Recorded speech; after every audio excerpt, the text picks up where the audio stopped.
gente que trabaja, horas que se pasan.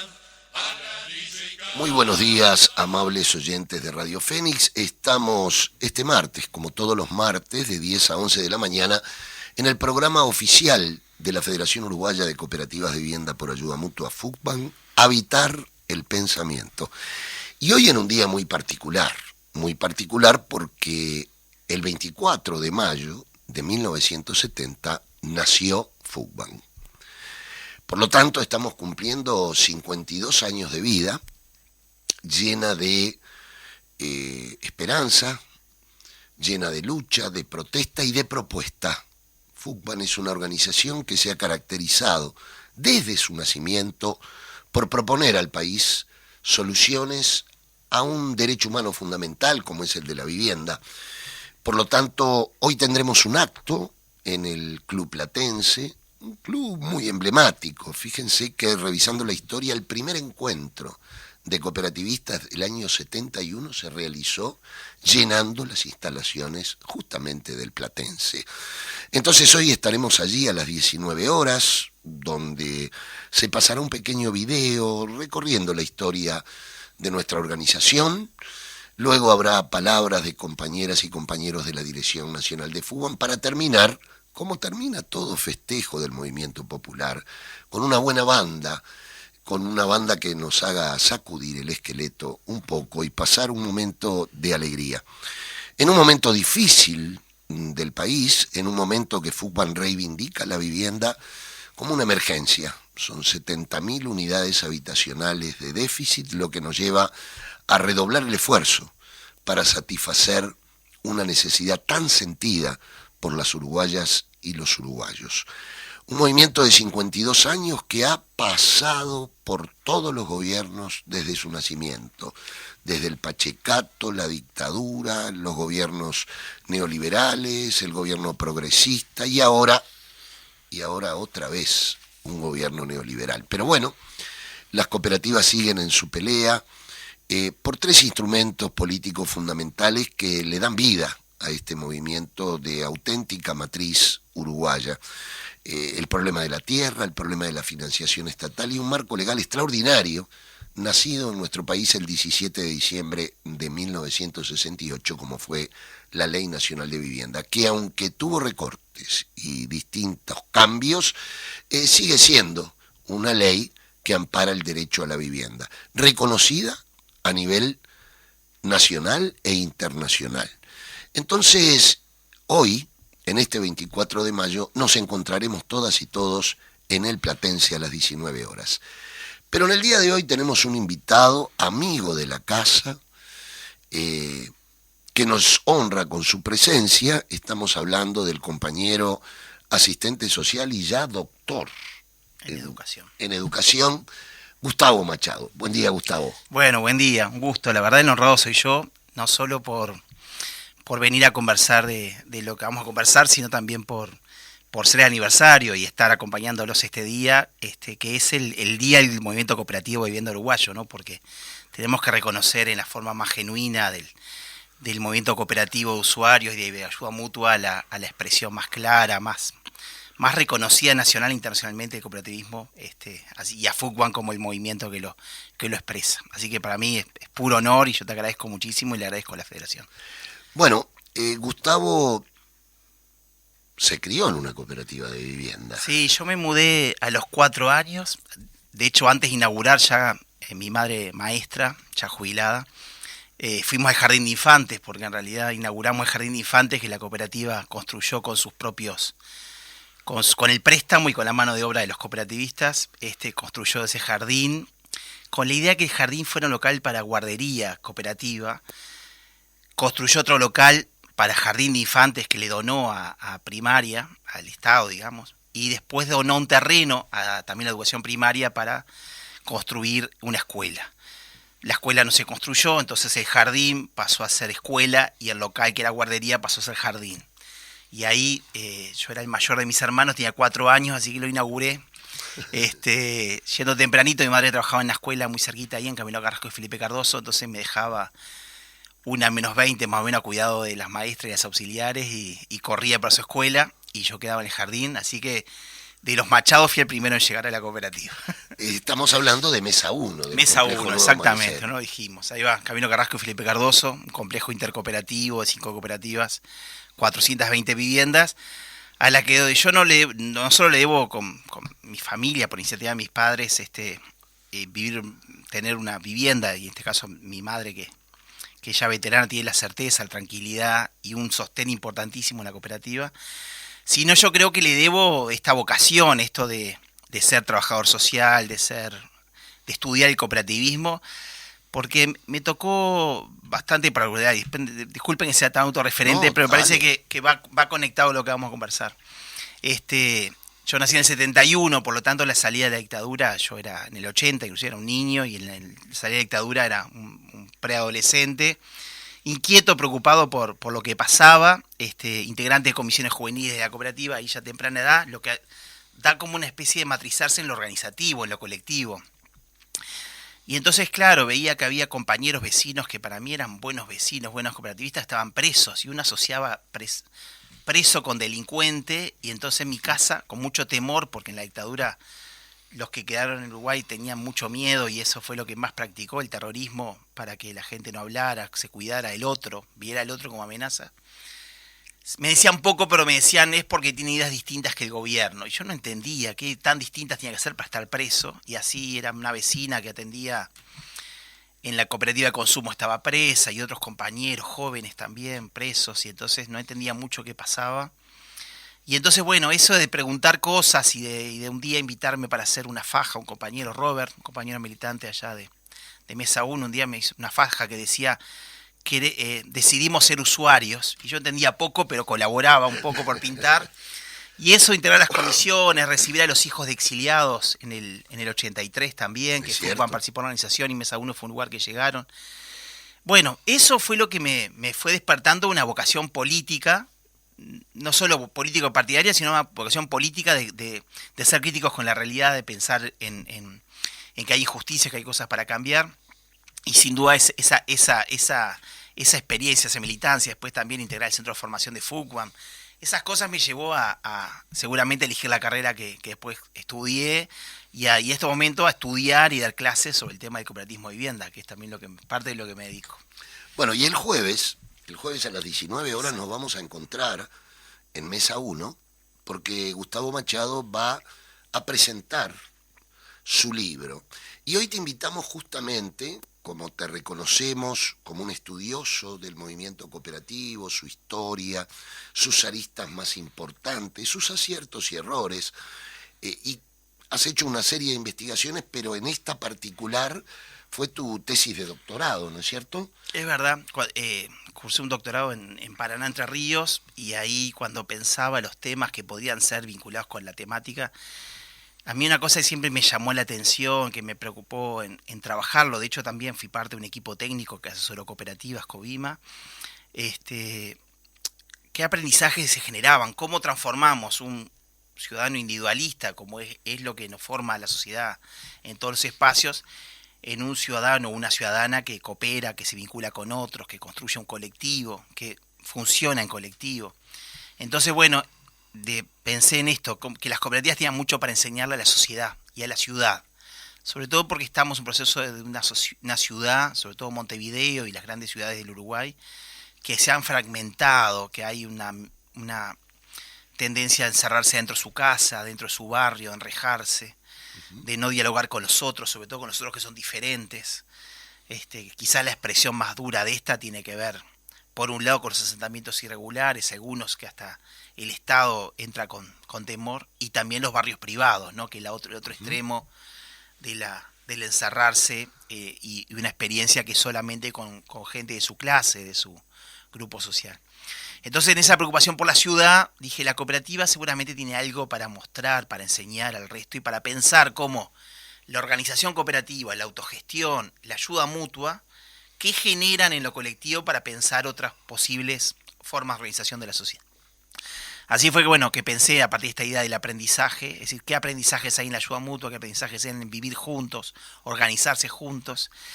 Y entonces, viendo un poco lo que ya había escrito, que vos sos uno de los que afortunadamente más has documentado y has producido sobre la historia del movimiento cooperativo, también Benjamín Nahum.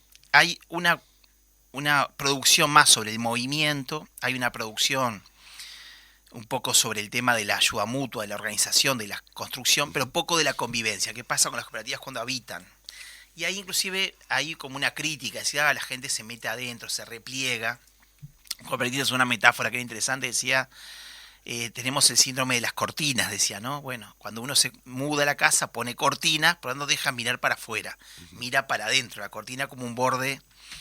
Entonces me interesó eso investigarlo y bueno, fue lo que trabajé en el doctorado y bueno, afortunadamente la universidad entendió que era un libro para poder publicarlo y bueno, ahora ya lo tengo conmigo, lo tenemos con nosotros y el jueves vamos a presentarlo en Mesa 1 con Gustavo, con otro compañero docente muy vinculado al cooperativismo y estudioso de cooperativismo como Gerardo Sarachu y una colega vecina de Mesa 1, vecina de que yo era chiquito, Emma Briano. Vamos a conversar los cuatro sobre este libro, pero que es la excusa de hablar sobre el cooperativismo, que es la idea un poco. Y con los vecinos, los cooperativistas, los amigos. Muy bien, yo me imagino que para alguien que se crió, que pasó su niñez, su adolescencia, su juventud, Sí.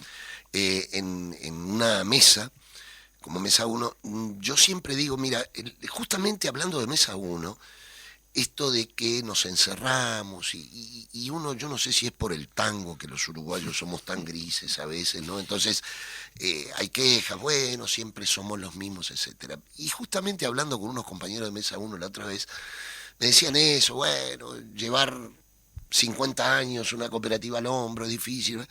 Pero salí de la reunión y vi la cartelera de actividades de Mesa 1. Es increíble. Y me llamó poderosamente la atención, porque había desde gimnasia para adultos, canto coral, una murga, las chimeneas, en fin.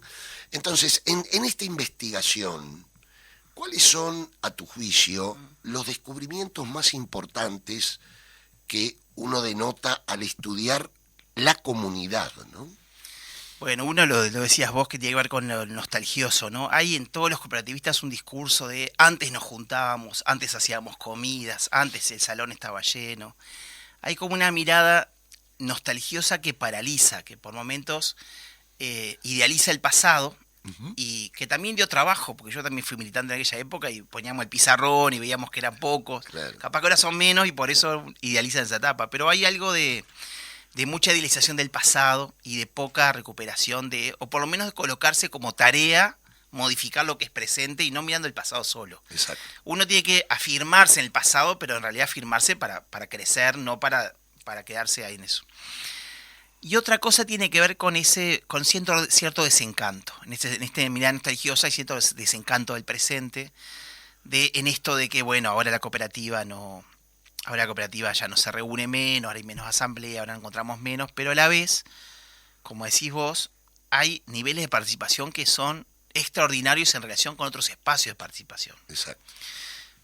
En Mesa 1 está el Centro Cultural, que es donde vamos a presentar el libro, donde funciona la biblioteca que abre 3 veces por semana con compañeras militantes, que atienden en forma militante para abrirla, que compran libros, que está actualizada y que es de uso. Una biblioteca que es interesante pensar cómo se van transformando las bibliotecas de las cooperativas, porque cuando yo era chico lo usábamos para textos de estudio. Obvio. Buscábamos material, Ahora con el internet la gente accede y es mucho más la lectura como disfrute de la literatura, las novelas, los cuentos, es mucho más lo que se... Está la biblioteca, está el centro cultural, está el otro centro cultural, Las Chimeneas, como decía, que fue un presupuesto participativo que se hizo con el resto del barrio, que se transformó en una vieja cancha de bochas, en un espacio donde hay muchas actividades, entre ellas una comparsa, una murga, otra cantidad de talleres. Está el centro, la Asociación de Jubilados, afiliada a UNAJPU, que funciona en el viejo local de la guardería. Ahí vemos también cómo las necesidades van modificándose de una generación a otra, que tiene una cantidad de actividades también y que se reúnen semanalmente. Están los consejos directivos, está la Comisión de Fomento Central y la Fomento de las Cooperativas, la Policlínica, que se mantiene abierta, que se mantiene con una comisión militante también organizando esa tarea, ya con un uso de la Policlínica más del barrio que de la cooperativa. Afortunadamente los trabajadores tenemos el seguro de salud a través del FONASA, igual que los jubilados, Y la gente, bueno, va usando otros servicios. Fue muy importante en otras épocas donde era más difícil Claro. acceder a la salud. Y ahora es mucho más para el control, para la prevención. Y es de un uso importante de todo el barrio. Entonces, como decís vos, ese desencanto se traduce en una mirada nostalgiosa, pero no en reconocer todo lo que hacen. Y sobre todo, en esto que yo decía recién, de no ponerse como materia de trabajo, como decir, bueno, esto nos desafía a pensar cómo transformar a partir de lo que tenemos. Y no de pensar lo que tuvimos, sino de la realidad que tenemos. Y ahí el tema de la educación cooperativa es muy importante, que es un poco también ese reconocimiento de que la experiencia en las cooperativas ha sido muy formativa. La experiencia de la ayuda mutua, la experiencia de la autogestión en la obra ha sido muy formativa. Y por lo tanto se atribuye a nuevas generaciones y a los nuevos de las cooperativas que no tuvieron eso. Pero eso a veces es un imposible, no le podemos pedir a la gente que vuelva a hacer obra cuando la cooperativa ya está construida. Claro. Entonces, quiere decir, tenemos que pensar cómo trabajamos el tema de la transmisión de la experiencia, de que los más veteranos transmitan a los más jóvenes, cómo generamos actividades de formación en la cooperativa, cómo la autogestión sigue viva. Las cooperativas se mantienen solas.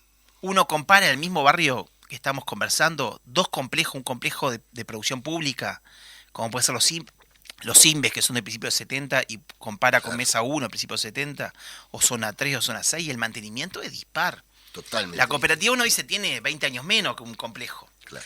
Quiere decir que la organización de autogestión sigue viva. El tema es cómo la gente se involucra y cómo tenemos un espacio de reflexión sobre esa autogestión, que es seguramente lo que puede potenciar ese efecto formativo que tiene la experiencia, ¿no? El viejo Thompson, un historiador que los dos admiramos, trae esta idea cuando piensa con la conciencia de clase, cómo se forma en el caso de las organizaciones de trabajadores, tiene justamente con descubrir cómo le afecta a su cotidiano los procesos históricos. Exacto. Y en eso, en esta también mirada nostálgica, uno ve en las cooperativas claramente que hay algo que tiene que ver con esa experiencia cuando se vincula con la historia, tiene más potencia, que fue la lucha contra la ley de propiedad horizontal en la dictadura, contra el decreto, que fue la obra, que tiene que ver mucho con, bueno, que el Estado nos dé el préstamo, que bajen las partidas, que tenemos que luchar para que el interés, bueno, cómo conectar la vida cotidiana de las cooperativas con la historia, con el momento histórico. Ahí es cuando quizás más formación se hace, que es cierta socialización política que tienen las cooperativas, claro, de cierta manera, ¿no? ¿Cómo ves a la academia, a la universidad, con respecto, yo por ejemplo soy bastante crítico en decir que un movimiento como este, que hoy Gustavo tiene 130.000 personas, claro, es decir, si habláramos de ciudades, sería la ciudad del interior con mayor población, claro, que tenemos 1/3 de la población de la ciudad de Mercedes viviendo en cooperativas de vivienda, y un movimiento que ha trasvasado fronteras. Entonces, ¿cómo ves a la academia? ¿Se estudia mucho, poco? ¿Cuál es la mirada? Sí. Tanto la universidad como el resto de los espacios de investigación, tenemos una deuda enorme con el movimiento cooperativo, ¿no? A mí, mira, gracias al libro, a algunas publicaciones, me pasa que, te diría que una vez por mes, algún extranjero me contacta para preguntarme por el cooperativismo viviendo en Uruguay. Mira qué interesante. Lo estudian. Ahora justamente estoy con unos estadounidenses que estoy intentando que nos podamos entender entre mi mínimo inglés, porque en realidad eso, de todos los países se reconoce algo, se reconoce a Uruguay como una experiencia genuina, distinta a otras, y el Uruguay tenemos muy poco, es muy residual, es muy marginal la cantidad de compañeros que estamos en estos temas, ¿no? Nosotros hicimos un impulso fuerte en 2020, cuando cumplió 50 años, intentando que la universidad redirigiera recursos y cierta preocupación. Y bueno, agarró la pandemia y quedó eso paralizado, pero tenemos que retomarlo porque en realidad, sí, es así como decís vos, hay mucha experiencia en las cooperativas, hay mucho para pensar desde la cooperativa hacia el resto de la ciudad, hay mucho para ver sobre cómo se organiza, cómo se mantiene esa participación, porque eso que estamos contando de cómo las cooperativas mantienen bibliotecas, mantienen policlínicas, mantienen las comisiones formadas. Hay que seguir pensando eso. Y sí, es una deuda importante tanto del campo del conocimiento, de la producción de conocimiento, de la investigación, como también del diálogo en términos de extensión, de que los equipos universitarios, los estudiantes universitarios y las estudiantes universitarias se formen en la propia experiencia con cooperativistas, ¿no? Eso es una deuda que tenemos que bueno, siempre somos un grupito de compañeros que intentamos revertir, pero que sí que es muy difícil. Y sobre todo, que la academia también sufre un proceso de mercantilización como sufre toda la sociedad, y hay una tendencia a publicar cosas que sean de interés de grandes corporaciones o de publicaciones. Hay publicaciones valiosas, publicaciones parece poco importantes. Entonces, Claro. también pasa que a veces el que quiera hacer carrera universitaria termina optando por meterse en esa lógica, y entonces algunos de estos temas no son tan reconocidos, van quedando para atrás. Un elemento que sé que has estudiado, hemos compartido esa investigación. El rol, sin embargo, a pesar de esta situación actual de la universidad, el rol cumplido por los técnicos en el movimiento cooperativo ha sido muy importante. ¿Cuál es, o por lo menos, cuáles fueron, a tu juicio, los aportes más importantes que han generado? Sobre todo me refiero a los institutos de asistencia técnica del nacimiento del movimiento. Claro. Supongo que los oyentes, la mayoría está vinculada al campo cooperativismo, pero si no, lo que es importante decir esto, que una cooperativa desde su inicio tiene que tener un equipo técnico que le asesore, y su trabajo está financiado por el propio préstamo, por la propia ley. La ley establece esa creación de un instituto de asistencia técnica, es un equipo multidisciplinario de técnicos que asesora a la cooperativa hasta el momento que entrega las viviendas, y en esto ha sido así desde su nacimiento. Se crean juntos legalmente las cooperativas y los institutos, y tiene que ver con esas primeras experiencias pilotos que la ley, y que la inauguración de la primera hoy también tiene 52 años, Exacto. que es la cooperativa 25 de mayo de la localidad de Isla Mala de Florida. Entonces, yo creo que el papel ha sido muy importante, sobre todo porque contribuyó a este diálogo que decíamos que es poco común desde el ámbito de la universidad, pero que del campo profesional ha sido algo reiterado justamente por la cantidad de cooperativas que han habido, de que hay técnicos que también se han formado. Yo me he formado también en el trabajo con las cooperativas. Ha sido muy importante inclusive para viabilizar esto, porque todos nosotros ahora seguramente, hasta la experiencia de cómo hacer una radio, uno puede tener a alguien que la haya hecho anteriormente. Uno quiere ahora, no sé, montar una empresa, de lo que fuera, el rubro que fuera, va a buscar a una experiencia anterior. Las primeras experiencias cooperativas supusieron el riesgo de los primeros cooperativistas en asumir eso y decir, vamos a ir por esta vía, y de un grupo de técnicos involucrados, sobre todo en los primeros institutos más grandes que identificamos, que son el Centro Cooperativista Uruguayo, el CCU, y el CEDAS, el Centro de Asesoramiento y Asistencia Técnica, que pusieron como su conocimiento a disposición de los cooperativistas. Y eso es parte del gran valor, sobre todo porque ese conocimiento, por lo menos en esa etapa, y en un trabajo que alguna vez tendrá luz, sí, que estábamos haciendo juntos, fuimos viendo que en otros momentos, sobre todo los de mayor crisis, que tuvo que salir la dictadura y quizás la crisis del 2002 o en los fines de los 90, es cuando los técnicos tienen su trabajo, su saber experto se conjuga con una visión política, con una vocación política, que es cuando son esos equipos que apuestan al cooperativismo. Porque una cosa que lo entienda como una salida laboral, como un campo de inserción profesional, y otra cosa es cuando se entiende que ese campo laboral y profesional implica aportar a relaciones sociales distintas, a construir otra forma de ciudad, a construir otra forma de propiedad, otra relación con la propiedad, con la vivienda. Y ahí el papel ha sido muy importante, pero ha sido importante por esos técnicos, pero ha sido importante porque han sido tironeados por el cooperativismo. Claro. Han sido exigidos también, ¿no? En los relatos aparece claramente esto de que tuvieron que pensar cómo generar ciertas tecnologías prefabricados, en el caso de los grandes complejos habitacionales como las mesas y las zonas, para producir ayuda mutua con una mano de obra no calificada. Pero eso fue en diálogo, probando, ensayando y errando quizás, claro, cuál es la mejor manera. Después el reciclaje pasó similar, las primeras experiencias de reciclaje fueron igual, después la vivienda para los sectores de la economía informal fue igual, como que hubieron experiencias que fueron dando este lugar. Y lo que es cierto es que uno podía identificar claramente una relación orgánica de algunos técnicos con el movimiento cooperativo, ¿no? Uh-huh. Claramente en las grandes decisiones que Fugman tuvo en su momento de lucha, hubo algunos técnicos, sobre todo en el campo legal, como el doctor Sartú. Claro.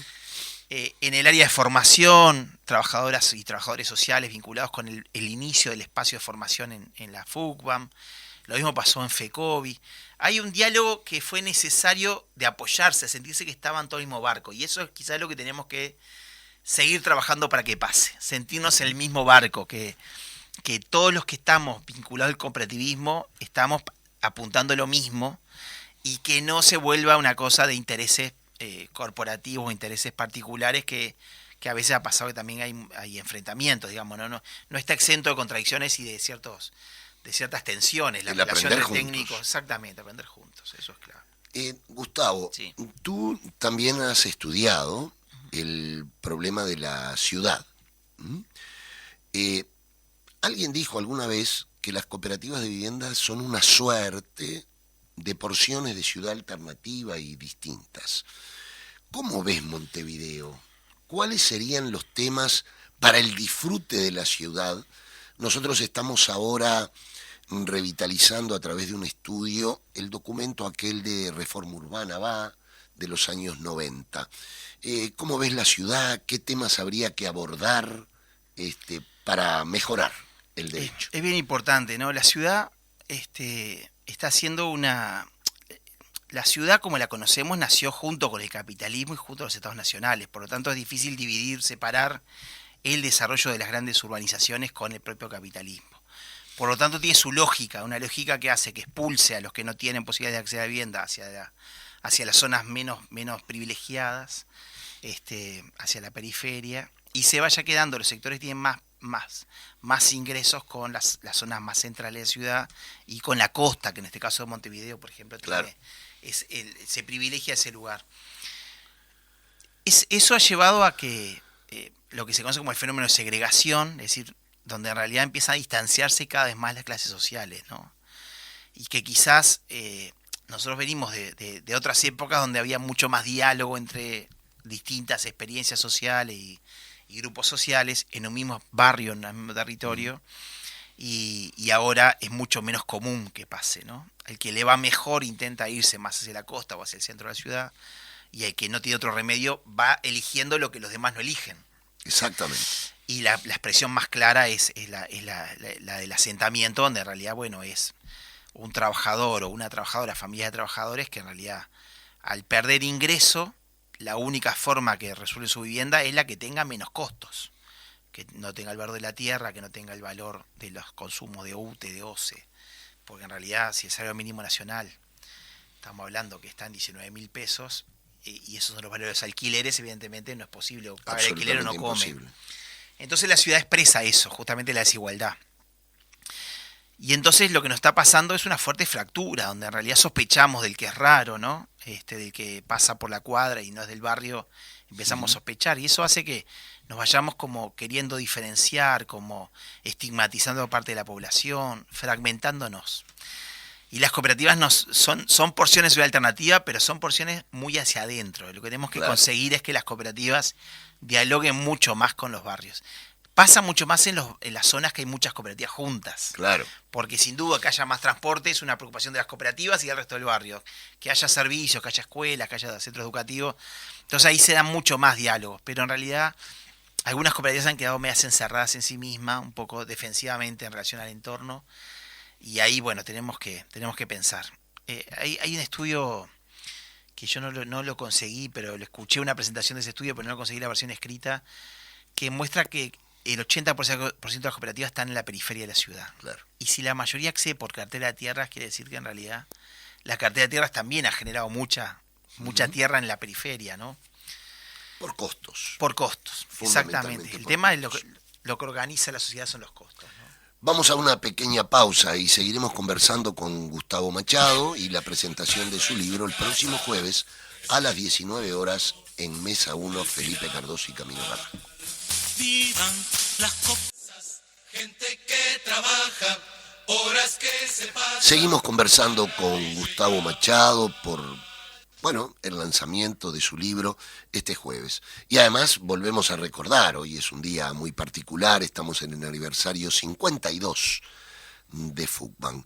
Para una organización social, depende desde dónde se lo mire, pueden ser muchos o pocos años.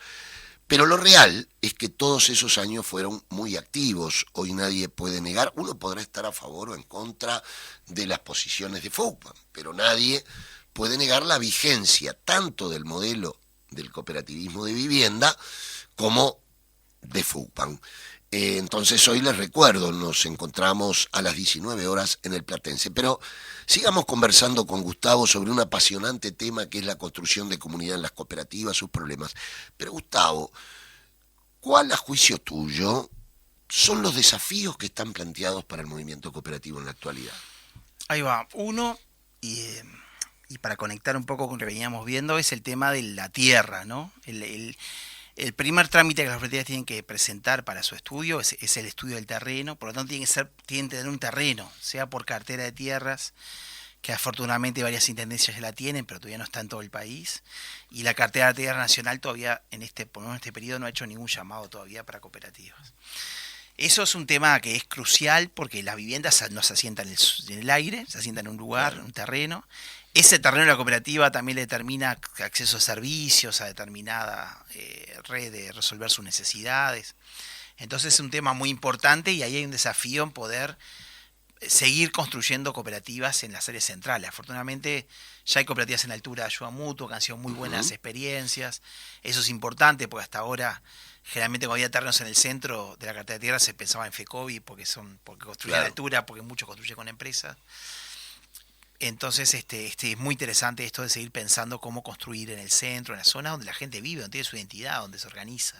Hoy vamos a hablar justamente de ese tema en el acto, porque nos preocupa que no ha habido ningún llamado para la supuesta cartera de tierras del Ministerio de Vivienda. Y nosotros estamos convencidos que, por ejemplo, hay muchos organismos públicos que cuentan con tierras ociosas y que perfectamente como política de Estado podría ser el volcar esos suelos al Ministerio de Vivienda. Entonces, un primer aspecto que decías como desafío están las tierras. Otro desafío. Otro tiene que ver justamente con pensar, nosotros como sociedad, como parte de la sensibilidad de época, estamos con una lógica que le podemos llamar de racionalidad instrumental, es decir, todos los medios están acomodados a un fin, digamos, y por lo tanto el medio parece ser lo importante porque ese fin lo logro. Entonces un desafío es que la cooperativa no se vuelva solamente un medio para llegar a la vivienda, que es muy importante porque es una necesidad primordiales que tenemos todas las personas, pero justamente que la forma de llegar a esa vivienda permita potenciar una experiencia comunitaria posterior. Tenemos que trabajar mucho para que eso suceda, porque un problema que estamos teniendo actualmente es que en las cooperativas hay mucha rotación de gente, ¿no? No solo las parejas duran poco, los trabajos duran poco, sino también las relaciones de las personas con las cooperativas muchas veces duran poco. Porque se pelea con el consejo directivo, porque en realidad no me gusta cómo hablan, no me gusta dónde, no sé, lo que fuera. Estamos con mucho menos tolerancia a ciertas diferencias, a tramitar las diferencias y poder quedarnos en un lugar con alguien que puede pensar distinto. Y a pensar que todo tiene que ser para allá, ¿no? Un poco la lógica de que la tecnología nos va ayudando a saber todo en el momento, lo queremos transmitir a todas las relaciones sociales. Y nos pasa eso. Todo es ya. Y como a veces no salió el sorteo de la cooperativa, me paso a otra que esté más avanzada, o me voy a otra forma, o la situación es complicada, me voy a vivir con mi suegra. Entonces, lo que tenemos que pensar es cómo esa cooperativa se empieza a visualizar no solamente como una forma de construir viviendas, sino también que construye un grupo, construye un sostén, una red. En esto que me olvidé de comentar, que decía de cierto desencanto que aparecía en las cooperativas, a pesar de que las entrevistas que hice para el trabajo aparecía ese desencanto, cuando yo le preguntaba, ¿y si tiene un problema? Ah, no, la cooperativa está primero. Claro. La gente decía, no, a fulanito se le incendió el galpón y fuimos todos a ayudarlo, le reconstruimos juntos. Yo tuve una sociedad, ¿no? Estuve enferma y como no podía subir la escalera, me prestaron el salón comunal y estuvimos viviendo 2 meses en el salón comunal para no tener que subir la escalera. Cuando me quedé sola me ayudaron.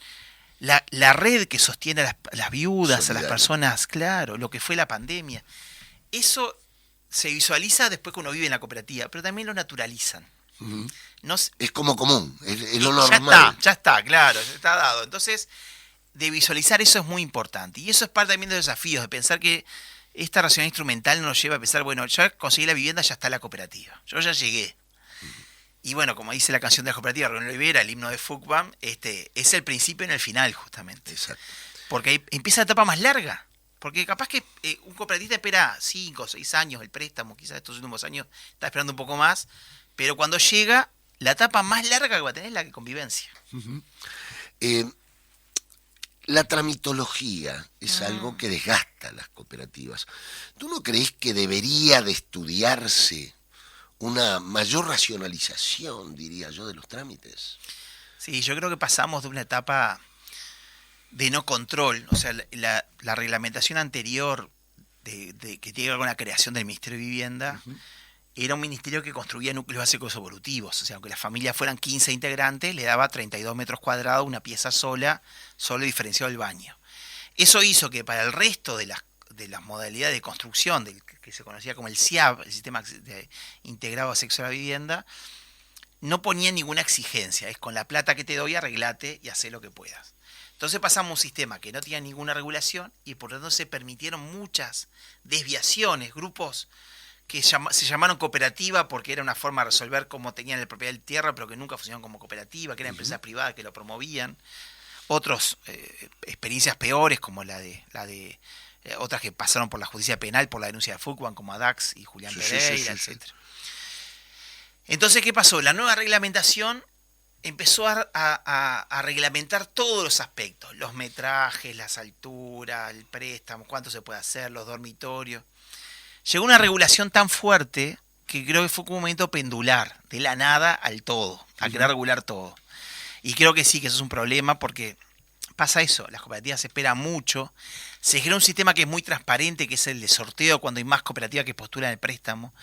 Por eso el sorteo, cuando era semestral, era muy ágil, porque alguien tenía claramente la visión de que más de un año y medio no le iba a demorar la asignación del préstamo, porque las cooperativas si participan en 3 sorteos y son fallidas, ya se le adjudica directamente, pero ahora que han sido anuales, hasta el año pasado fueron anuales, el tiempo se prolonga mucho más, y es verdad que esa fuerte regulación y los tiempos generan como esos problemas, ¿no? Que se vuelve una cosa muy rígida. Creo que lo hemos visto cuando las cooperativas se vinculan al sector de extrema pobreza, es más claro, porque ahí la urgencia es mayor, la inmediatez es mayor, diferir en el tiempo es más complicado. Los niveles educativos son más bajos. Son distintos, entonces claro, lo que para todos vamos elaborando como algo que tenemos que esperar que va a venir, no se espera, entonces esos problemas empiezan a suceder y entonces claro, ahí se vuelve muy pesado toda la reglamentación. Yo creo que sí, que es uno de los desafíos es cómo pensar. Lo que pasa es que eso exige más diálogo, ¿no? La COABI, que existió en los periodos pasados, previo al plan quinquenal, fue un espacio para dialogar, para ponerse de acuerdo, para incorporar estas cosas. Creo que debería volverse a convocar, más allá que no fue convocada para el plan quinquenal, pero debería convocarse como un diálogo con el Ministerio, con la Agencia de Vivienda, para pensar estas cosas, ¿no? Los dormitorios también son una definición que se hace una foto de la cooperativa de anteproyecto, y eso queda fijo para hacia adelante. Y es algo que en la vida de las familias es mucho más dinámica, sobre todo ahora que tenemos arreglos familiares muy diversos y ya no es padre, madre, nena, varón y nena y un perro, ¿no? Ya las familias no son así. Entonces, sí tiene cierta rigidez que eso lo complica un poco. Sobre lo que tú abordás en el libro, yo soy particularmente hincha de los grandes complejos. Yo creo que el desarrollo social que ha logrado a lo largo de la historia el movimiento cooperativo, todo esto que tú te referías, guarderías, policlínicas, bueno, los locales comerciales, claro, porque también los barrios en aquel periodo tuvieron que, yo recuerdo en mi cooperativa, en el periodo de la construcción, bueno, iba todo bien, llegamos a habitar y nos dimos cuenta que los días de lluvia era un problema en la Cruz de Carrasco llegar al almacén más cercana, teníamos solo el boyero en la esquina, solo un almacén, y ahí empezamos tenemos que tener locales comerciales, que eso también son autogestionados, más allá que se le alquile a alguien. Ahora, eso bueno, ni que hablar de los gimnasios, los grandes salones comunales. Yo cada vez que voy a Zona 3 y veo ese gimnasio extraordinario, que lo querrían tener varios clubes deportivos, diría yo, y que además tiene actividades todos los días de la semana. Bueno, con esta limitación que vino en el gobierno de la calle Padre, de que ninguna cooperativa podía pasar el límite de 50 viviendas, esto trajo problemas, pero más problemas, y a eso te iba a preguntar, es que ahora hay como una tendencia en los cooperativistas a hacer cooperativas muy pequeñas. Más chicas todavía. Por ejemplo, nos dicen cuando vamos a armar un grupo, no, pero no queremos ser más de 20. ¿Esto no atenta contra el desarrollo social? Sí, atenta porque el desgaste es mayor. O sea, una cooperativa se sustenta en cierta rotación en los cargos, en las tareas. Pero claro, cuando es grupo chico son los mismos que cambian de tesorero a fiscal y de fiscal a secretario y de secretario a presidente y están en la misma. Siempre están, y eso en muchos momentos se desgastan. Y sobre todo, la escala permitió a las cooperativas que les rindiera económicamente también. Exacto. Como decís vos, construir locales, todo con el mismo préstamo, y uno tiene la idea que eran préstamos mucho más altos. Seguramente eran más altos en relación al valor del peso y al valor del dólar de esa época. Pero eran menos de 2.000 URs, y ahora las cooperativas están construyendo con 3.000 URs y más. En términos de unidad reajustable, eran menores los préstamos, y eso alcanzaba para construir locales comerciales, escuelas, gimnasio, etcétera. La escala lo permite, eso es verdad, eso es verdad. Quizás, como siempre pasa, estas cosas se revierten con evidencia, entonces capaz que hay que pensar un piloto, exigir un piloto para poder pensar cómo funciona. Porque lo que es verdad es que la última experiencia, que fue el barrio 26 de octubre, cuando 12 cooperativas juntas construyeron en Sayago, se vulneró desde el propio Estado al darle el préstamo en 3 partes. Claro. Se hicieron 3 etapas. Eso con la ayuda mutua conspira con cualquier proceso, porque es difícil que el primer grupo siga construyendo para el tercer grupo, cuando en realidad es una obra de mucho tiempo que desgasta mucho, porque no olvidemos que la ayuda mutua es fuera de la jornada laboral. Entonces, una experiencia tan larga, yo creo que fue mala la experiencia en términos de la construcción, no digo de la experiencia actual de la convivencia, pues justamente porque se dio el préstamo en 3 etapas, y eso complicó mucho. Sí, un aspecto que también me gustaría abordar es, que tú lo mencionás en tu libro, es cómo concatenar a la cooperativa con el barrio. Claro. En un momento, Gustavo, donde, y hay que ser críticos con eso, pero responsables también. Mi barrio cooperativo estuvo abierto, no tenía rejas hasta hace unos años. Claro. Pero la violencia ciudadana, etcétera, ha llevado también a enrejarse en los barrios. Y además, como construimos la inmensa mayoría de aquellos grandes complejos en la periferia, era una periferia que no tenía muchos servicios. Luego, sin duda, con el periodo progresista, hubo muchos más servicios en los barrios, ¿no? Desde CAIF, policlínicas, el servicio de salud, bueno, eso atenta contra ligarse al barrio, pero es clave eso, ese es un desafío también. Sin duda. Ahí hay un problema grave que es justamente la seguridad es un problema real y no podemos negarlo. Capaz que el debate mayor sobre las causas, pero que en realidad es insegura la ciudad y que hay situaciones de violencia muy embromadas. Eso es cierto. Lo que hay que pensar es eso. Las casas todas se enrejan. Las cooperativas no pueden ser una excepción, porque si no estamos negándole que son parte de la misma realidad, digamos, ¿no? Entonces a veces sí se achaca a las cooperativas que también tienen reja, pero en realidad en mi cuadra somos 2 casas nada más que tenemos reja, el resto tiene todas rejas. Claro. Entonces eso es un proceso y un problema. El tema es eso, es cómo también pensar con otros del barrio cómo ayudar a hacer eso, ¿no? Porque también la gente que vive en los espacios donde hay mucho más violencia también está preocupada con eso. Sin duda.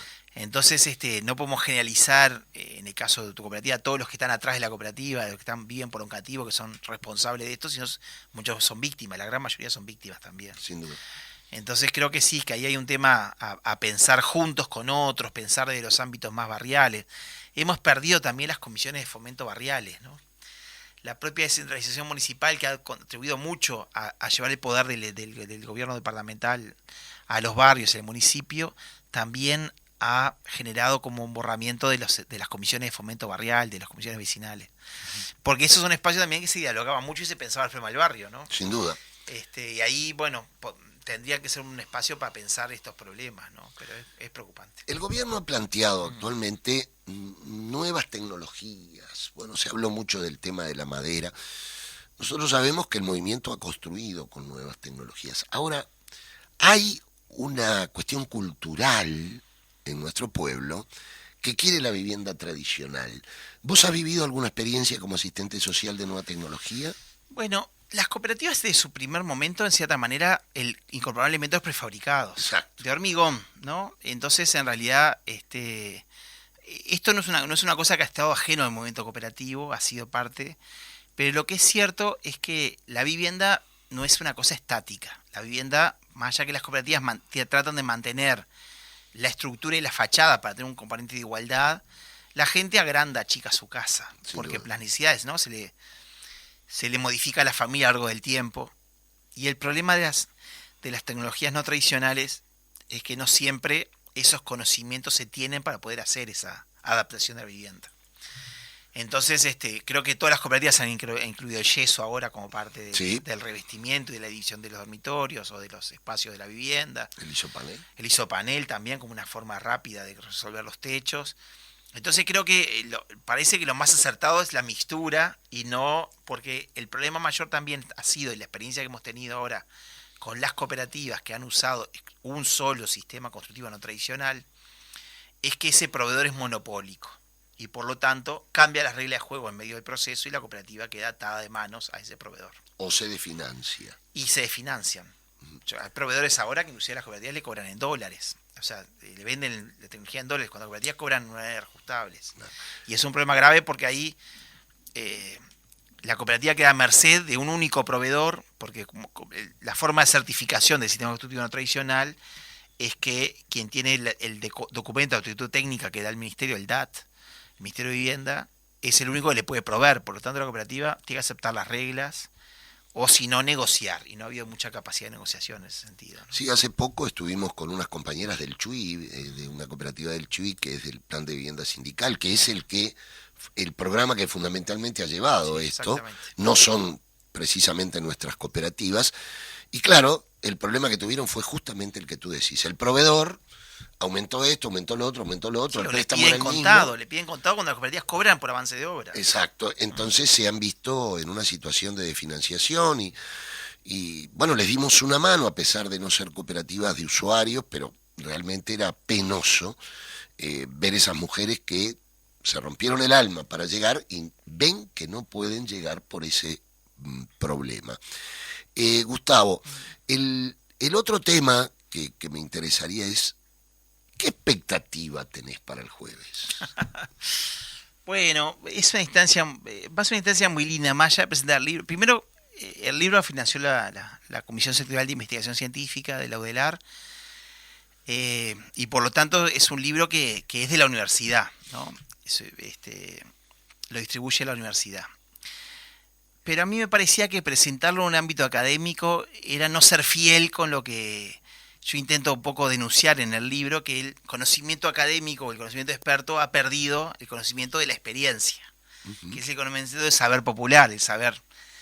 Entonces, me pareció que lo más adecuado era presentarlo en un espacio del origen. Y esto fue una cosa muy, muy linda porque cuando le hago la nota formal a la Comisión de Fomento Central del Mesa 1 pidiéndoles poder hacerlo, enseguida me proponen que sea el día del libro y que sea la Comisión de Biblioteca que lo organice. Y bueno, entonces el intercambio con las compañeras de la Comisión de Biblioteca ha sido permanente, de mucho entusiasmo. Primero definieron que era la actividad del día del libro que se iba a hacer, que era la presentación del libro. Después que es algo que trascendió la cooperativa, que involucró también a mi familia, los comentarios, claro, el reconocimiento. Yo viví hasta los 25 años en la cooperativa, hasta que me casé. Si bien sigue viviendo mi hermana con su familia, mi madre y mis sobrinos también, lo que es verdad es que yo mantengo una visita a la cooperativa. Claro. Entonces, bueno, reencontrarme con vecinos desde este lugar, desde alguien que pensó algo que seguramente ellos no voy a decir cosas novedosas, seguramente voy a decir cosas que ellos saben también. Claro. Pero va a ser interesante el diálogo. Y bueno, y después esto que completar la conversación con compañeros que de distintos lados, ¿no? Gerardo Sarachu del ámbito más académico, vos de la mirada más global, de la experiencia de la propia federación, y Emma como locataria. La idea es que podamos conversar sobre cooperativismo de vivienda. O sea, que esto sea un disparador para pensar cosas y que el libro sea la excusa, ¿no? Voy a intentar que no sea el protagonista de la noche, sino que sea la excusa para hablar de cooperativismo con viejos vecinos, con gente entrañable, que es parte de ese saber que nos falta recuperar. Un poco en esto que decíamos al principio, recuperar esta experiencia también implica recuperar la voz, ¿no? Vos has sido alguien que afortunadamente has realizado muchas entrevistas de gente que ya no está, pero todo el tiempo vamos perdiendo un compañero más. Y es importante registrar ese conocimiento y esa experiencia. Sin duda. Si no, vamos a perder mucho los uruguayos. Una última pregunta, ahora como docente de la Sí. facultad. ¿Cómo ves al estudiantado hoy? ¿Están interesados los estudiantes de asistentes sociales en el cooperativismo de vivienda? ¿Lo ven como algo cercano? ¿Lo ven como algo lejano? ¿Lo ven solo como un nicho laboral? ¿O ves también un compromiso del estudiantado con el cooperativismo? Bueno, interesante. Es diverso, ¿no? Yo creo que en parte lo que hemos tenido con los gobiernos progresistas fue un avance del Estado en las políticas sociales. Y en el caso de nuestra profesión, estamos muy vinculados a la prestación de políticas sociales. Entonces, se mira mucho más el campo como de ser operador de una política social que estar en un espacio de promoción de colectivos, de organización, de cierta manera. Pero no obstante, nosotros que hacemos estos cursos de cooperativismo de vivienda, pensando en formar cuadros que después puedan ser asesores de las cooperativas, siempre tenemos una muy buena respuesta. Tanto en la formación de grado, que es un curso optativo, lamentablemente no es un curso que está en la carrera como obligatorio, sino que es un curso que optan estudiantes, siempre tenemos estudiantes interesados. Y también cuando hacemos para egresados, para profesionales también, algunos compartimos contigo, Sí, se claro. acercan mucho. Creo que es un campo. Para muchos es un descubrimiento después que llegan, porque en realidad no lo conocen. Creo que en Montevideo todos tenemos una cooperativa cerca o alguien que vive en una cooperativa Sí. y conocemos. En el interior, afortunadamente, parte de lo que en el libro intenté hacer, que fue recuperar algunos datos de cooperativas, la relación que teníamos siempre, que eran más cooperativas en Montevideo y menos en el interior, ahora se está revirtiendo. Ahora hay un poquito más en el interior que en Montevideo. Por lo menos los datos del libro son 2019. Creo que en el interior se ha llegado a otras localidades también del interior, no solo las capitales departamentales. Entonces va siendo conocido, pero es algo que, te digo eso, para algunos es descubrimiento, para otros es algo que quieren hacer, que se están proyectando para poder ejercer en eso, pero es un campo de disputa en torno a la visión más tradicional de trabajo social vinculado con los campos de las políticas sociales, ¿no? Que es el empleador primordial de todos nosotros también. Muy bien, Gustavo. Bueno, entonces están todos invitados para el Exactamente. jueves a las 19 horas en Mesa 1, ni que hablar que los vecinos de la mesa van a estar allí presentes, sobre todo con entrañables y viejas y viejos compañeros, y también jóvenes que seguramente estarán allí para no reformular, sino para discutir, como tú decías, y para ver esto, cuáles son los desafíos que aún tenemos planteado. Tú decías algo muy interesante, yo siempre digo, cuando vienen extranjeros y los llevamos en las pasantías a los barrios, cuando les decimos que la mesa tal o tal cooperativa nació en los 70, no lo pueden creer. Dicen, bueno, yo creí que se había inaugurado hace muy poco por el mantenimiento que le da la gente. Entonces te agradecemos mucho, Gustavo, haber estado. No, un gusto de verdad, no solamente para hablar de cooperativismo, como verás nos apasiona, Claro. Sino también por la fecha, ¿no? Por esto de festejar de esta manera también los 52 años de Fútbol, aparte de que hoy me voy a arrimar el platense, es parte importante de reconocer el papel histórico, ¿no? Yo siempre lo digo y quiero también firmarlo, de que en realidad seguimos teniendo financiamiento para cooperativas porque existe Fútbol, porque tuvimos más de un periodo de gobierno, en la dictadura inclusive, que se quiso discontinuar esta línea de crédito y fue la lucha la que sostuvo y es por eso que se explican.